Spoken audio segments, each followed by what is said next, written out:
This is 5 on your side at 4. Focused on you. Right now at 4, Missouri Congresswoman Bush, the center of a Department of Justice criminal investigation over allegations she misspent campaign money.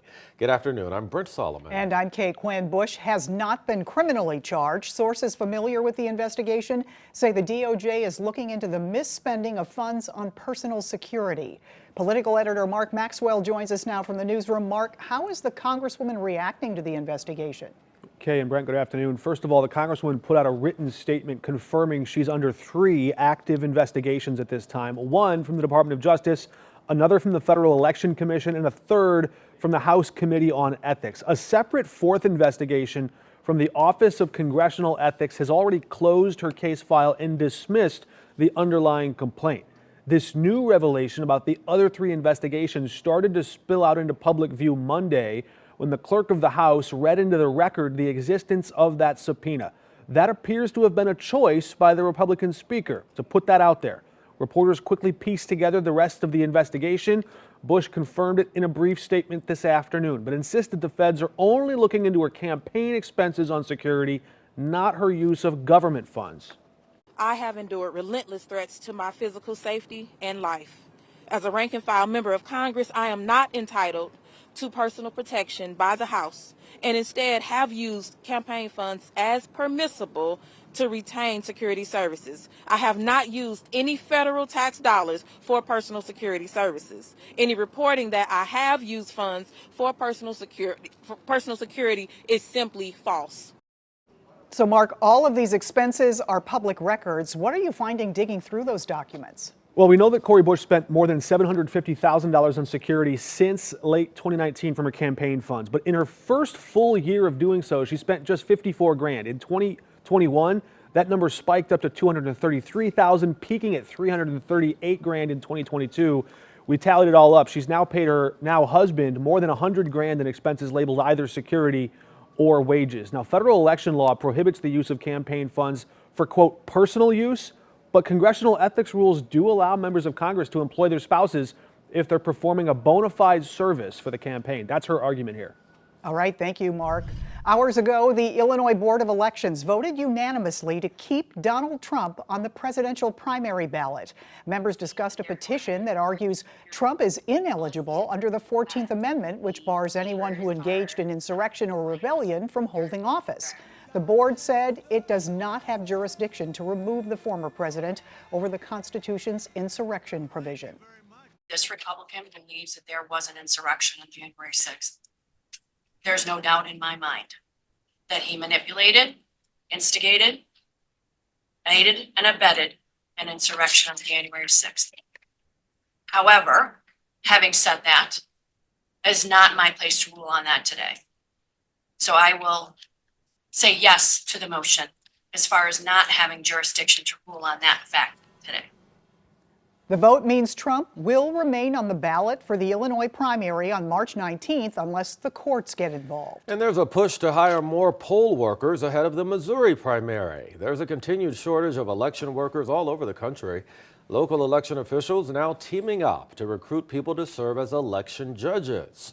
State law requires both Democrats and Republicans be equally represented in every polling location.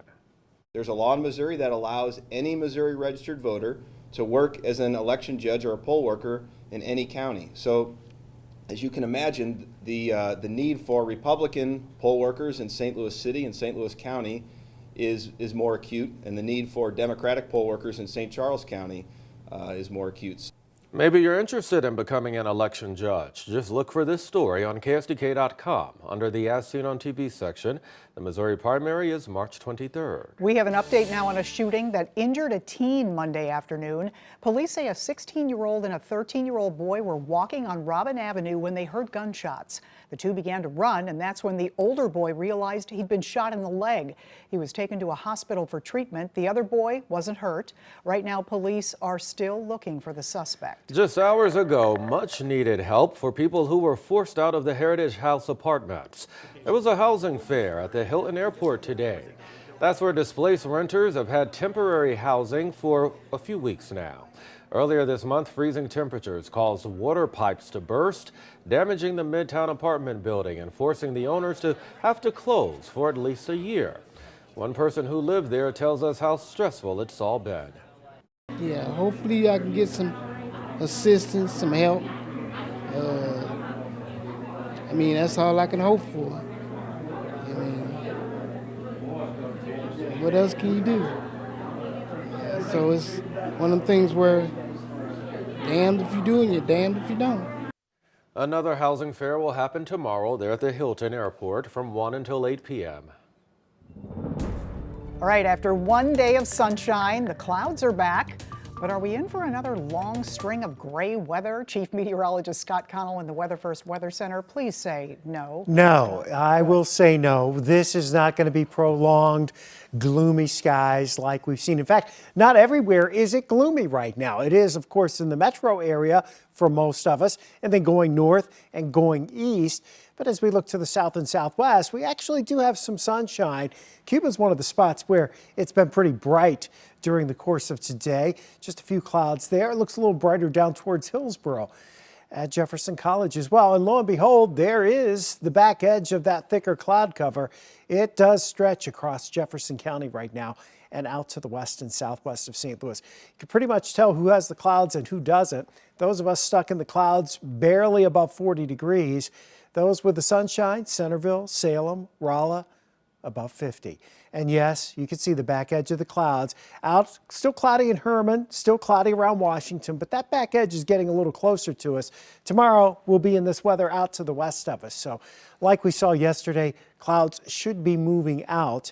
They'll linger overnight, but sun returns by Wednesday afternoon, and then it's warmer Thursday through Saturday. We'll also talk about rain chances for the weekend in just a few minutes. All right, Scott, we'll see you then. Let's go ahead and keep that live look over Enterprise Center. Tonight, the Blues will look to extend their winning streak to 6 games. They will take on the Columbus Blue Jackets at 7 tonight. The Blues have won 5 games in a row, including 3 straight wins in overtime. 5 on your side's Corey Miller will have live reports from Enterprise for us. That's coming up at 5 and 6. Right now, St. Louis City SC is preparing for its second season. Tickets will soon be available to purchase. Limited number of tickets for 17 home games go on sale next week. Season ticket and My City Plus members can get first dibs Tuesday, February 6th. The general public will be able to buy tickets Friday, February 9th. City SC's first regular season home game is set for February 24th versus Real Salt Lake. All right, it seems Taylor Swift is everywhere these days, and now her name has popped up in some proposed legislation in Jefferson City. A new look coming to some local supermarkets. The 2 big stores getting makeovers. Do you have dreams of going to the Super Bowl? Wait until you hear how much a ticket will cost you.